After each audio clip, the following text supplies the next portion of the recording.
Magandang umaga po sa bawat isa sa inyo. Welcome back to our 365 Bible verses everyone should know. So ngayon po ay ilang araw na lang ay Pasko na. So happy birthday kay Brother Paul. Birthday niya po ngayong araw. Ilang araw lang Pasko na yung birthday niya. So hello po sa iyo, brother. Paul from Saudi Arabia, Jeddah. So pagpalain ka ng Panginoon at nawa mas maraming taong mapagpala sa pamamagitan ng iyong buhay.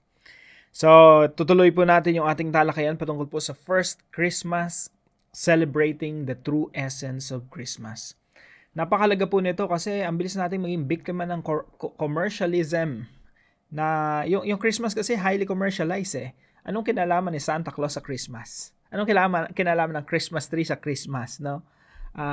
At ng mga Noche Buena at mga... I'm not saying na huwag kayong magkaroon ng Christmas tree, huwag kayong magkaroon ng Noche Buena, or huwag kayong maghanda.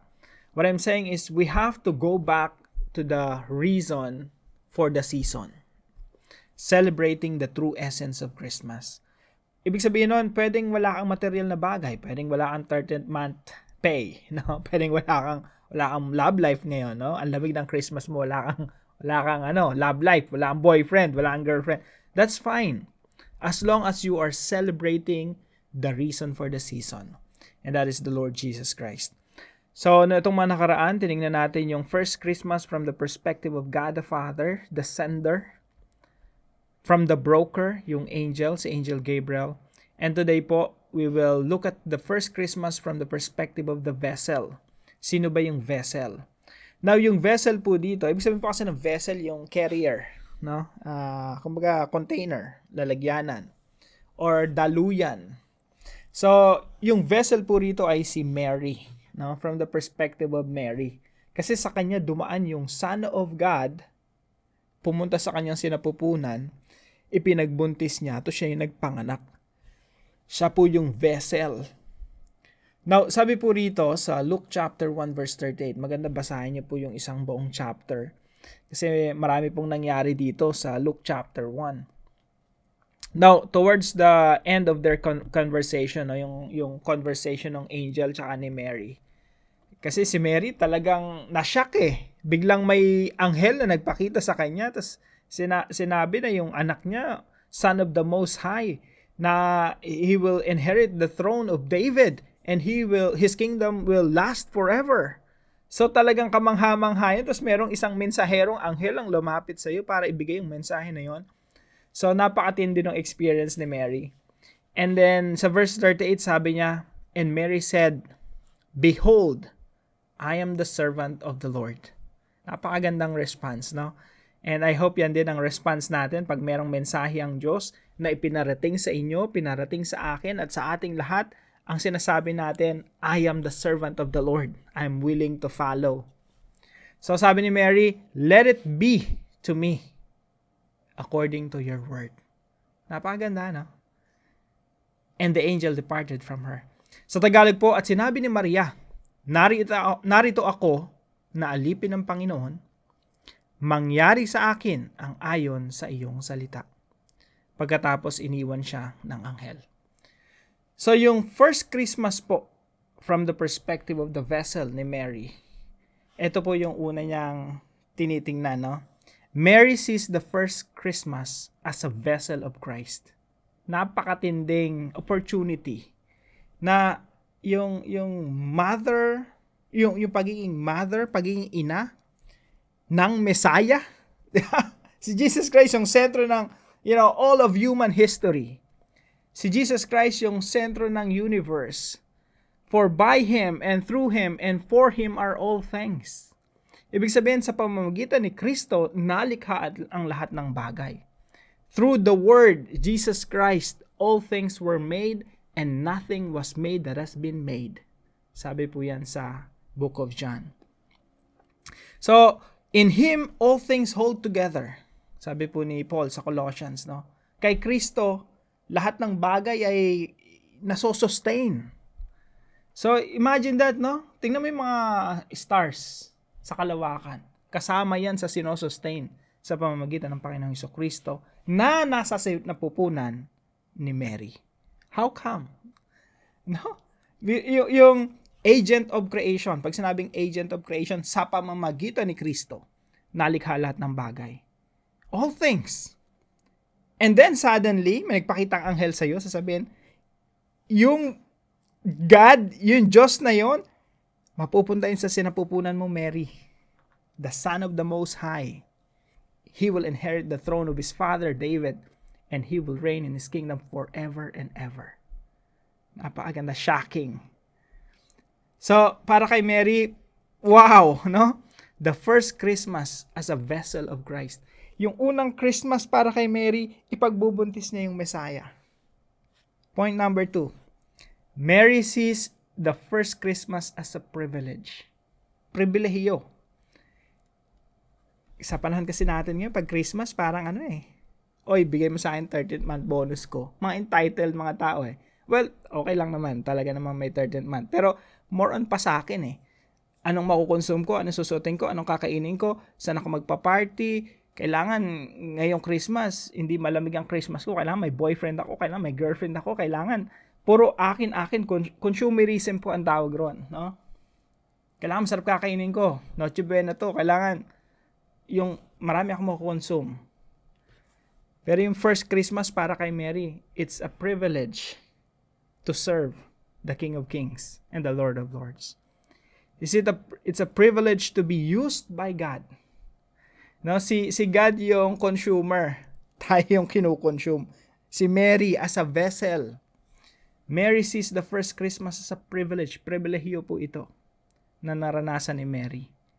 Pangatlo po, Mary sees the first Christmas as an opportunity to serve. Yung first Christmas para kay Mary, hindi ito para sa akin Para sa ito, Lord. This is an opportunity to serve you. Kaya sabi po ni Maria, narito ako na alipin ng Panginoon. I'm just a servant. Yung first Christmas kay Mary, paglilingkod, I'm just a servant of the Lord. Mangyari sa akin ang ayon sa iyong salita. Be unto me according to your word. Ito actually yung pinakamagandang panalangin natin ngayong umaga. Sabi natin sa Panginoon, Lord, alam ko may pinapagawa ka sa akin. Alam ko na meron kang gustong maging ako. So be it unto me according to your word. Mary sees the first Christmas as an opportunity to serve. At nawa, ganun din po ang makita natin ngayong Christmas. It's a season, it's an opportunity to serve our Lord. Now, tingnan po natin sa ating application. Number 1, be willing and available to be the vessel of the message of Christ. Si Mary po, literally, vessel of Christ. Naging container siya. She contained the Son of God in her womb. Sa atin po, hindi naman natin ipagbubuntis si Jesus Pero yung mensahe niya, dadali natin. At may pinagdadalan tayo. Kung si Mary nagdalang tao, tayo nagdadalang mensahe. Meron tayong mensahe sa mundo. Be willing. Yun lang ang kailangan natin. Be willing and available. You have the message right now. May dinadala ka ng mensahe ngayon. Ikaw mismo. Huwag ka na mag-isip ng iba pa. Ikaw mismo na tinuturo ko ngayon. Na nandyan sa screen ng cellphone mo. No? May mensahe ka, kapatid. Yung mensahe natin ay mensahe ng Panginoong Jesucristo. Nagdadalang mensahe tayo. We have a beautiful message, the gospel message to the world. At hindi pwedeng hindi natin ipanganak yon. Minsan, 2 years na, 3 years na, hindi pa nanganganak. Isipin nyo no? Kung nagdadalang tao ka, tapos 2 years, di ka pa nanganganak. That's something, dangerous. Kaya po sa atin, na merong mensahe, kailangan may ipanganak mo yan. May mapagdalan ka ng mensahe na yan. And you can use this season, this Christmas season, para madala mo yung mensahe ng Panginoon. Kailangan po natin willingness and availability. Tingnan niyo po si Mary, sabi niya rito, narito ako. I am available. Alipin ng Panginoon. Mangyari sa akin ang ayon sa iyong salita. Available and willing. Kailangan po natin maging willing and available to serve God right now. Number 2 po, aspire to be what God wants you to be. Kung meron kang papangarapin, mga kapatid, kung meron kang i-aspire, papangarapin sa buhay mo na maging ikaw, make sure ang pinapangarap mo ay yung pangarap ng Diyos para sa'yo. Don't be someone you're not. No? Pinipilit mo maging katulad ng idol mo. Gwapo yun eh, artista yun eh, maganda yun eh, sexy yun eh. Huwag mo nang habulin pa. Minsan marami sa atin hindi tayo aabot sa ganung level, no? Pero tandaan mo, unique ka, nilikha ka ng Panginoon. You don't have to aspire to be someone you are not. Ang kailangan mong i-aspire ay yung gusto ng Diyos na maging ikaw. Si Mary, ito yung gusto ng Diyos sa kanya eh. Dalin niya yung Panginoong Jesucristo. Now, kung anong pinapagawa sa'yo ng Diyos, gawin mo. Kung anong gusto ng Diyos na maging ikaw. No? Aspire to be what God wants you to be. Kailangan lang natin yung prayer na, Lord, be it unto me according to your word. Maging successful na businessman, maging successful sa iyong career, then so be it. Maging successful na naglilingkod sa Panginoon sa workplace, so be it. Maging successful na pastor, missionary, musician, so be it. Paggamit tayo sa ating Panginoon according to what God wants us to be. Number 3 po, grab every opportunity to serve God. Lahat ng oportunidad na pwede nating mapaglingkaran ng Panginoon, grab natin. Including this season? Yes, including this season. So, anong gagawin natin ngayong Christmas season? Ito po yung suggestion ko po. Wag niyo nating hayaan lumipas yung celebration na ito, yung Pasko na to, yung Kapaskuhan na to, nang hindi tayo nakakapag-ministeryo sa Diyos. Nakakapag-ministeryo sa kapwa natin. Tandaan natin, meron tayong mensahe. We are vessels. Tagapagdala. Nagdadalang mensahe tayo. So, kailangan mai-release natin yon, maibigay natin sa iba. So, what can we do this Christmas season? Number 1, connect to your loved ones.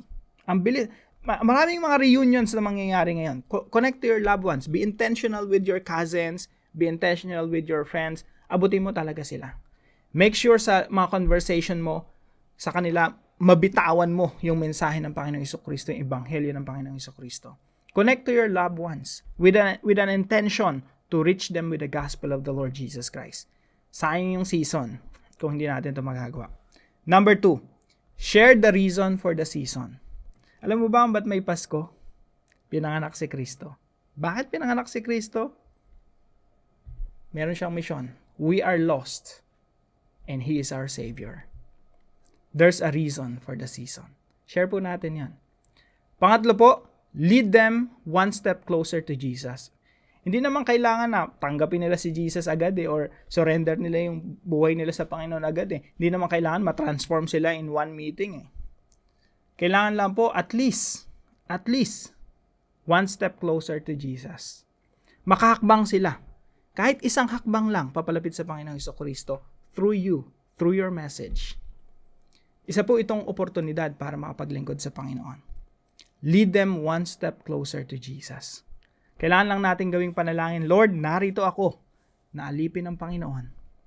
Mangyari sa akin ng ayon sa iyong salita. Be it unto me, according to your word. At ngayon pong season na ito, isa ka sa mga missionaries, isa ka sa mga milyong missionaries ng Diyos na nagdadalang mensahe, dinadala yung mensahe ng ebanghelyo sa mga tao dito sa mundo. So, grab every opportunity to serve God. Connect to your loved ones, number 1. Intentional po yun. Share the reason for the season. Pangatlo po, lead them one step closer to Jesus. Kaya po para sa ating discussion, how can you practically do that?